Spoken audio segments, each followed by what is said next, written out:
আপনারা দেখছেন আরকে নিউজ বাংলা। শনিবার ৬ সেপ্টেম্বর রাত 10:30। চারদিকে খবর ছড়িয়ে পড়ে মসজিদের খতিব আমিনুল হক নোমানীকে নিজ বসতঘরে হত্যা করেছে দুর্বৃত্তরা। কিন্তু ঘটনায় যে মোড় নিয়েছে তা শুনলে অবাক হতে হবে যে কাউকে। সিনেমা দেখে অনুপ্রাণিত হয়ে বাবার শাসন থেকে বাঁচতে অনলাইন থেকে ছুরি কিনে বাবা আমিনুল হক নোমানীকে হত্যা করে তারই বড় ছেলে রেদওয়ান। ঘটনার 7 দিন পর আজ শনিবার এক জরুরি সংবাদ সম্মেলন করে ভোলা জেলা পুলিশ। সেখানে পুলিশ সুপার শরীফুল হক যে তথ্য প্রকাশে আনেন তা শুনে চমকে ওঠে উপস্থিত সকল গণমাধ্যম কর্মী। সংবাদ সম্মেলনে পুলিশ সুপার জানান, ইসলামী ঐক্য আন্দোলনের জেলা সেক্রেটারি ও উপজেলা মসজিদের খতিব আমিনুল হক নোমানীকে হত্যা করেছে তারই নিজ বড় ছেলে রেদওয়ান।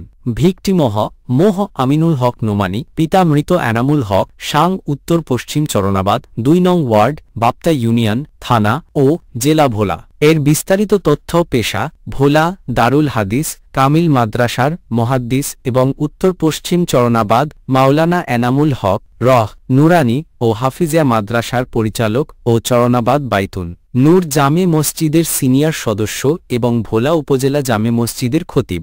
রাজনৈতিক পরিচয় ইসলামী ঐক্য আন্দোলন, ভোলা জেলা সাধারণ সম্পাদক। 1 মোহ রিদওয়ানুল হক, বয়স 17, পেশা আলিমে অধ্যয়নরত।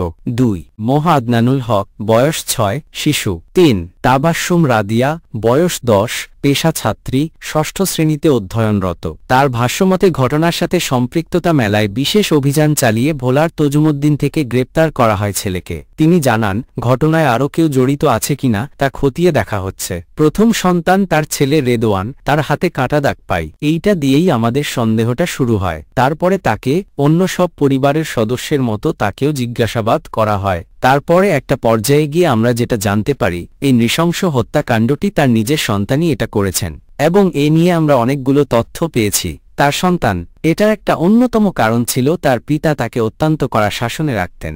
এটা তার একটা অভিযোগ এবং এই ছোট থেকে এই কড়া শাসনের কারণে তার ভেতরে একটা বিক্ষুব্ধ ভাব জন্ম নেয়।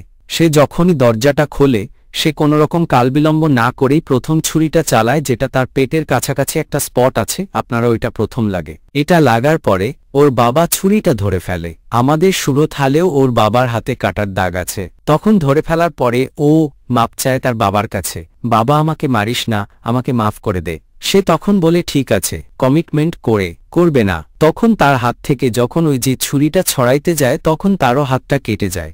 এই রেদওয়ানের হাতও কেটে যায়। ওই কাটা দাগটা আমরা পরে পেয়েছি। মৃতের বসত ঘরের পূর্ব পাশের টিনের বেড়াটা তার বাবা তখন চিৎকার দেয়। চিৎকার দিলে তখন গলায় মারে এবং তার ধারণা ছিল আগে থেকে যে ঘাড়ের পিছনে যে আমরা একটা কাটা দাগ পেয়েছি, যে কিভাবে মারলে মৃত্যু নিষিদ্ধ হয়, এটা সে ওই মুভি দেখে পেয়েছে।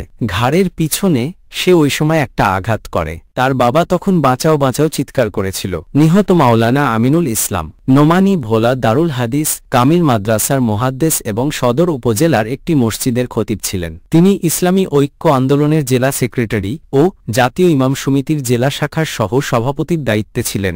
উদ্ধারকৃত আলামত হত্যার কাজে ব্যবহৃত ছুরি। এর আগে পুলিশ ও স্থানীয় সূত্র জানিয়েছিল সেদিন এশার নামাজ শেষে রাত 9:30টার দিকে বাসায় ফেরেন আমিনুল ইসলাম। সেখানে আগে থেকে ওতো পেতে থাকা দুর্বৃত্তরা তাকে উপর্যুপরি ছুরিকাঘাত করতে থাকে।